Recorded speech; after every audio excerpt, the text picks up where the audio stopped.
आज मेट्रो 4 अ म्हणजे वडाळा, घाटकोपर, मुलुंड, कासरवडवली, गायमुख या अतिशय महत्त्वाच्या मार्गाचं पहिल्या टप्प्याचं टेस्टिंग या ठिकाणी आम्ही करतो आहोत। ठाणेकरांकरता हा मार्ग अतिशय महत्त्वाचा असणार आहे। जवळपास 35 किलोमीटरची एकूण लांबी या मेट्रो 4 ची आहे। त्यामध्ये 4 ची लांबी 32 किलोमीटर आणि 4 अ ची लांबी ही 2.88 किलोमीटर अशी एकूण 35 किलोमीटरची लांबी आहे। एकूण 32 स्थानकं याच्यामध्ये आहेत आणि जवळपास या ठिकाणी 16,000 कोटी रुपये याकरता खर्च करण्यात येत आहेत। अपेक्षित आहे की दैनंदिन प्रवासी संख्या 13,43,000 हा पूर्ण मार्ग सुरू झाल्यानंतर या ठिकाणी असणार आहे। याकरता मोगरपाडा येथे डेपोकरता जागा उपलब्ध करून देण्यात आली आहे। जवळपास 45 हेक्टर जागा त्या ठिकाणी उपलब्ध झाली असल्यामुळे मेट्रो 4, मेट्रो 4 अ, मेट्रो 10 आणि मेट्रो 11 अशा सगळ्याचं डेपो म्हणून त्या ठिकाणी एक मोठं काम होणार आहे।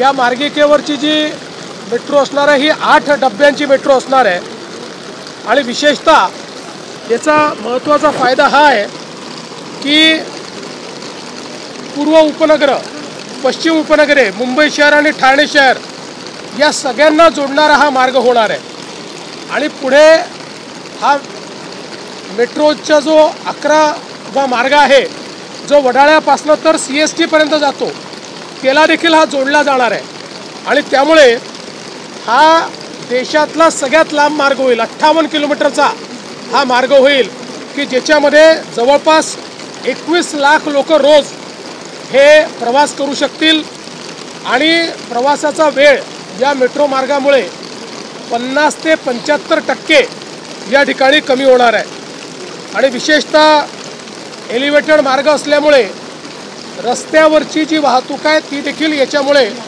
मोठ्या प्रमाणात नियमित होणार आहे। मला अतिशय आनंद आहे की हा एक महत्त्वाचा टप्पा आज या ठिकाणी करतो आणि टप्प्याटप्प्यानं पुढच्या वर्षाच्या शेवटापर्यंत याचे सगळे टप्पे हे प्रवाशांकरता खुले झाले पाहिजेत अशा प्रकारचा आमचा प्रयत्न आहे। मी विशेषतः राज्याचे उपमुख्यमंत्री श्री एकनाथ शिंदेजी यांचं अभिनंदन करेन की हा टप्पा होण्याकरता त्यांनी विशेष प्रयत्न केले आणि सगळ्यात महत्त्वाचं जे आपल्याला मोगरपाड्याला डेपोची आवश्यकता होती त्याकरता त्यांनी स्वतः लक्ष घालून अनेक अडचणी या डेपोच्या लँडमध्ये होत्या पण त्या अडचणी दूर केल्या आणि ती लँड, ती जमीन डेपोकरता मिळवून दिली। आमदार सरनाईक यांनी देखील या डेपोमध्ये विशेष प्रयत्न केलेले आहेत। त्यामुळे या संपूर्ण जी काही आपली मेट्रो आहे या मेट्रोला एक चांगला वेग आलेला आहे आणि मी ठाणेकर आणि मुंबईकर दोघांनाही विश्वास देऊ इच्छितो की पुढच्या वर्षीच्या शेवटापर्यंत यातलं मॅक्सिमम काम आम्ही पूर्ण करू पण तरी काही काम मात्र हे 2027 पर्यंत जाईल। मात्र एकदा हा मार्ग झाला की ठाण्यापासून तर CST पर्यंत 58 किलोमीटरची सर्वात मोठी मार्गिका ही मुंबईकरांकरता, ठाणेकरांकरता या ठिकाणी उपलब्ध होणार आहे। मी याकरता MMRDAचं मनापासून अभिनंदन करतो। MMRDAने अनेक अडचणींचा सामना करत असताना देखील हे काम पूर्णत्वाकडे ते नेत आहेत आणि यापुढेही माझी अपेक्षा आहे की MMRDA अधिक वेगानं हे काम पूर्ण करेल।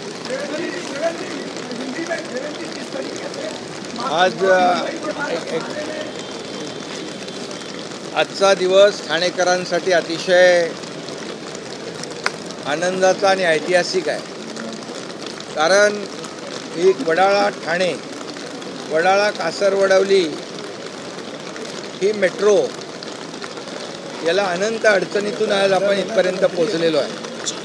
कारण जेव्हा मुख्यमंत्री पृथ्वीराज चव्हाण साहेब होते त्यावेळेस इतर मेट्रोला मान्यता देत असताना ठाण्याला वगळण्यात आलं होतं आणि मग त्यावेळेस ठाण्याला या मेट्रोच्या प्रकल्पामध्ये समाविष्ट करून घेण्यासाठी आम्हाला आंदोलन करावं लागलं, आम्हाला निलंबित देखील व्हावं लागलं.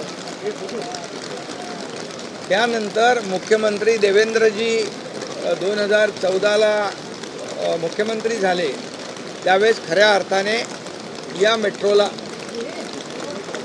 चालना मिळाली. आणि मग मेट्रोचे प्रकल्प जे आहेत त्या काळामध्ये 2014 ते 19मध्ये आपण अनेक मेट्रोचे प्रकल्प सुरूही केले. काहींचं आदरणीय प्रधानमंत्री महोदयांच्या शुभ हस्ते लोकार्पणही केलं. परंतु दुर्दैवाने 2019 नंतर महाविकास आघाडीच्या काळामध्ये हे सगळे प्रकल्पांना ब्रेक लागला, स्थगिती मिळाली आणि पुन्हा 2022च्या दरम्यान मी मुख्यमंत्री झाल्यानंतर हे पुन्हा मेट्रोला चालना दिली. आणि मग त्या काळामध्ये मला आठवतं आहे की आपले MMRDचे मुखर्जी आहे, या मुखर्जींना देखील सांगितलं या मेट्रोच्या या प्रकल्पामध्ये देखील, या स्ट्रेचमध्ये देखील, या फेजमध्ये देखील अनंत अडचणी आल्या. परंतु MMRDAने त्यावर मात केली. शासन त्यांच्या पाठीशी खंबीरपणे उभं राहिलं. डबल सगळं मॅनपॉवर मशिनरी मोठ्या प्रमाणावर लावली आणि आज मुख्यमंत्री म्हणून देवेंद्रजींच्या काळामध्ये हा प्रकल्प पूर्णत्वात जातो आहे. म्हणजे सुरुवातीला झाले, मध्ये अडथळे आले, परंतु आता ही पूर्णत्वात जाते आहे. हा ठाणेकरांसाठी खऱ्या अर्थाने एक मोठी अचिव्हमेंट आहे.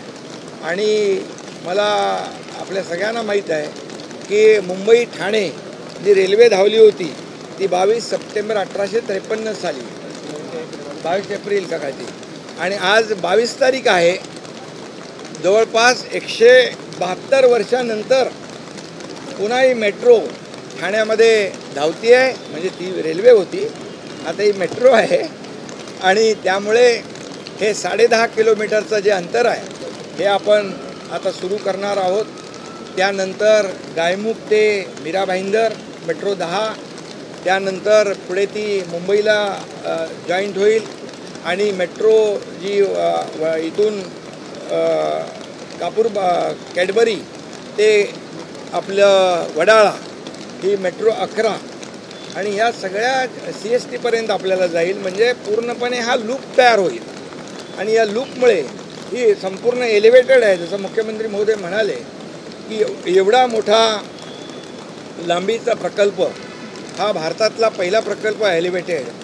आणि त्यामुळे खालची वाहनं जी आहेत ती देखील सुरळीतपणे त्यांची वाहतूक होईल, रस्त्यावरची वाहतूक कोंडी दूर होईल. आणि त्याचबरोबर या ठिकाणी ठाण्यासाठी आपण इंटरनल मेट्रो जी आहे ती देखील मंजूर केलेली आहे. त्यामुळे ती देखील याला कनेक्ट होईल. कल्याण डोंबिवली भिवंडी याला कनेक्ट होईल. इकडे आपल्या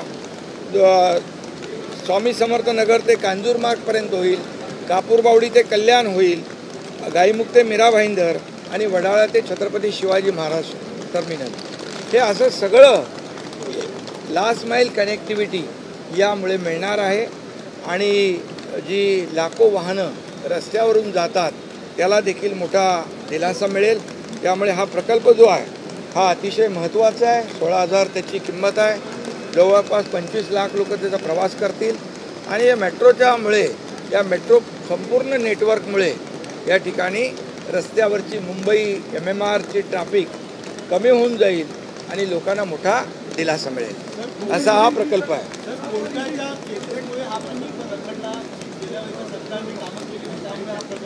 आपल्याला कल्पना आहे या प्रकल्पाचा एक महत्त्वाचा टप्पा 2019पर्यंत आम्ही गाठला होता. परंतु 2019 नंतर जे सरकार आलं त्या सरकारने कामं जवळपास थांबवली होती. त्यामुळे 2.5 वर्ष ही कामं मागे गेली.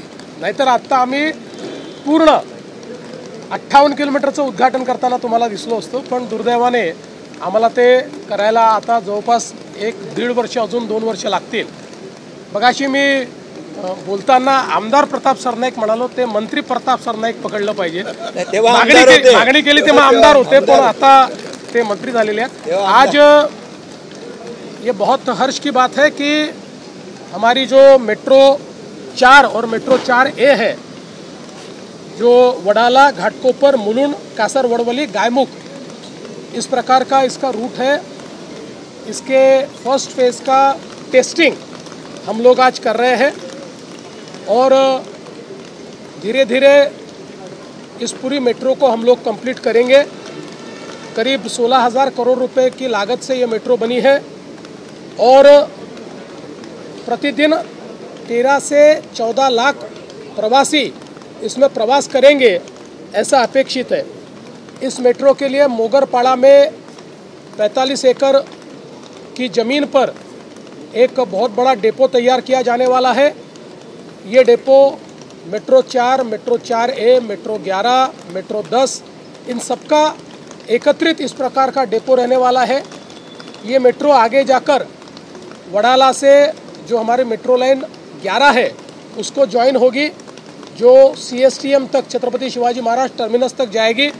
तो कुल मिलाकर एक कंप्लीट हम लोग 58 किलोमीटर का ये रूट तैयार कर रहे हैं, जो देश का सबसे बड़ा रूट है। ये 58 किलोमीटर का जो रूट होगा और इसमें बहुत बड़े पैमाने पर करीब 22 लाख प्रवासी रोज़ प्रवास कर पाएंगे और इससे समय की जो बचत है ये 50 से 75% समय इसके कारण बचने वाला है। एक बड़ा इंटीग्रेशन इसके कारण होने वाला है। 4, 4A, 11, 10, उसके साथ मेट्रो 5 और मेट्रो 6, ऐसा सारा इंटीग्रेशन इस रूट के कारण होने वाला है। 6 जगह इंटरचेंजेस आने वाले हैं, जिसके कारण लोग कहीं से भी कहीं पर भी जा पाएंगे, इस प्रकार की व्यवस्था उसमें हुई है।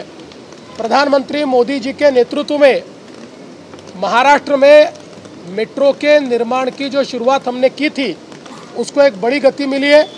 विशेष रूप से ये जो थाने की मेट्रो लाइन है, इसमें जो महाविकास आघाड़ी के समय बंद पड़ा हुआ काम था उसको शिंदे जी ने मुख्यमंत्री बनने के बाद गति दी। उसमें कई रोड़े थे, कठिनाइयाँ थी, वो सारी कठिनाइयाँ दूर की। इसी के कारण आज का दिन हम लोग देख रहे हैं कि यहाँ पर एक तेज़ी के साथ अब ये काम पूरा हो रहा है और मैं ऐसा मानता हूँ कि इसका मैक्सिमम काम 2026 में और थोड़ा काम 2027 में कंप्लीट करके सारे फेजेस हम इसके कंप्लीट करेंगे और एक बहुत अच्छी मेट्रो ये थाने के लोगों को देंगे। इसके साथ साथ शिंदे जी के नेतृत्व में थाना रिंग मेट्रो का भी एक हम लोगों ने अभी केंद्र सरकार ने उसको मान्यता दी है। तो कुल मिलाकर थाना के लिए एक बहुत ही अच्छा ऐसा एक ट्रांसपोर्टेशन का नेटवर्क यहाँ पर तैयार हो रहा है। मीरा भाईंदर से काम जे आहे, काही काम झालंय आणि आता 10 नंबर जे आहे त्याचं काम आता वेगाने सुरू होईल।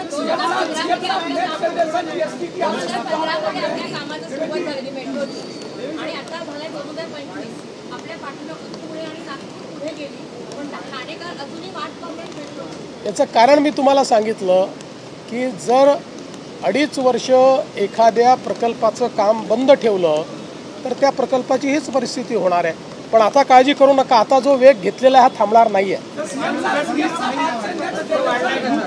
देखिए अभी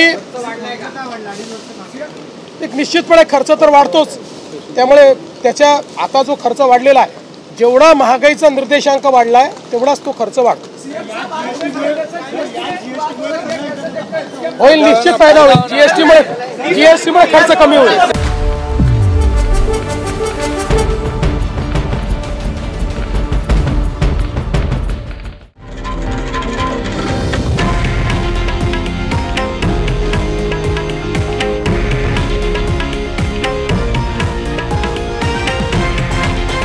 हे आहे देशातील नंबर 1 न्यूज नेटवर्क आणि आपण पाहत आहात TV9 मराठी, एकमेव।